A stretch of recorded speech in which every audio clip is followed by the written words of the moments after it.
Welcome back to the channel, everybody, and our sixth and final episode of the Pokémon Center in Linux.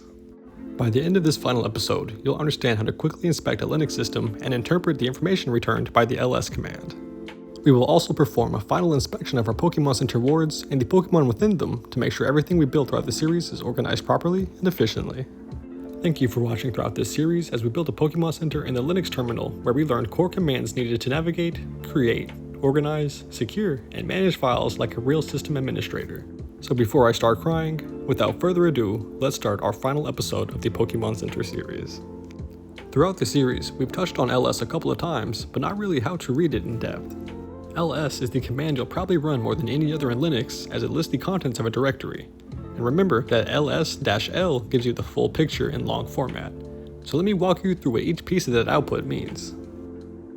An ls-l command may return something looking like this. Don't feel too overwhelmed, let's just break down the first chunk of characters. First we have -rw, -r, -r, -. This is known as the permission string. Remembering what we learned in episode 5, rw stands for the read-write permissions, and r stands for the read permissions. Looking at the permission string decoder, the very first character tells you the file type. A dash means it's a regular file, D means it's a directory, and L means symlink. Then you have three sets of three, right? You have the permissions for the owner, group, and others, and for the owner, group, and others, you could have the read, write, execute, or a minus to indicate that there's no permission.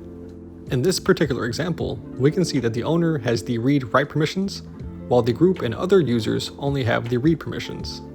Following that will be the owner, the group, as well as the size of the file in bytes, the date and time it was last modified, and the name of the file. This basically mirrors how Linux admins audit systems in real environments as you're able to view detailed file and directory information. I will also add some useful variations of the ls command.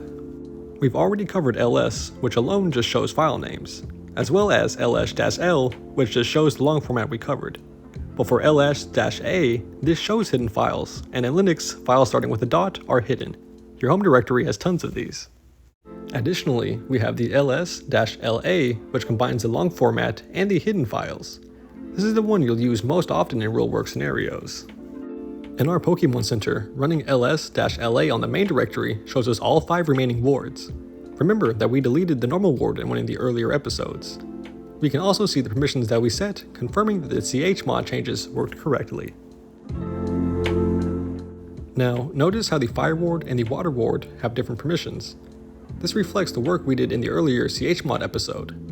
This is basically the power of ls-l, as it shows you not just what is there, but the full security context of every single file. Now that we've covered this, let's go on to inspect our Pokémon Center patient roster. Please note that this list may not look exactly like yours, as earlier on in the series, I gave y'all a list of Pokemon to use, but encouraged you to use whichever ones you really liked. However, if you use all the supplied materials throughout this series, your list will look something like this. Notice how the normal ward is also missing, as in the earlier episode, we learned the rm-r command to remove the directory. We also corrected the Charizard, as it was initially misplaced in the water ward to teach us the mv command as we safely moved it to the fire ward. From this, we not only learned how to build a Linux system, but we also built a Pokémon Center.